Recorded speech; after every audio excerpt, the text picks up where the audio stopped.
বর্তমান বিশ্বে প্রযুক্তির সবচেয়ে অত্যাধুনিক সৃষ্টি আর্টিফিশিয়াল ইন্টেলিজেন্স বা এআই, বাংলায় যাকে কৃত্রিম বুদ্ধিমত্তা বলা হয়। দিন যতই যাচ্ছে মানুষের এআই ব্যবহারের প্রবণতা ততটাই বাড়ছে। চাকরি, পড়াশোনা, প্রযুক্তি, বিজ্ঞান সবখানেই এআই এর জয় জয়কার।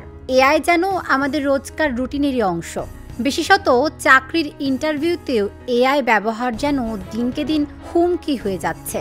কৃত্রিম বুদ্ধিমত্তার এই দুনিয়ায় কমছে মানুষের জ্ঞানের পরিধি। এআই এর কবলে গ্রাস হচ্ছে মানুষের বুদ্ধিমত্তা। ইদানিং এই বিষয়ে অনেকেই মন্তব্য করছেন, দিচ্ছেন হুঁশিয়ারিও। সম্প্রতি চাকরির বাজারে এআই এর ক্রমাগত পরিবর্তনশীল প্রভাব নিয়ে কঠোর হুঁশিয়ারি দিয়েছেন অনলাইন মার্কেটপ্লেস ফাইবারের প্রধান নির্বাহী কর্মকর্তা সিইও মিকা কাউফম্যান। এআই নির্ভর ভবিষ্যতে নিজেকে টিকিয়ে রাখতে দক্ষতা ও খাপ খাইয়ে নেওয়ার সক্ষমতা বাড়াতে জোর দেন তিনি।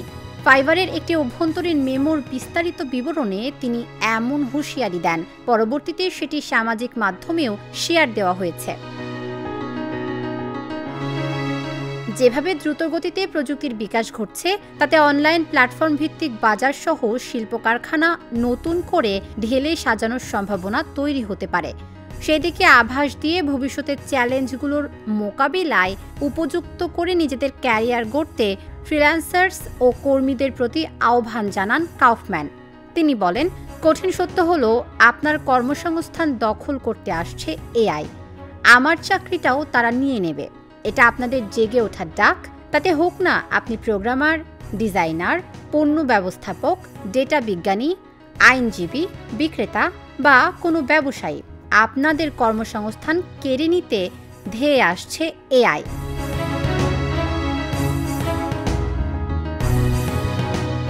তাবসুম সেজুথি, ঢাকা জার্নাল।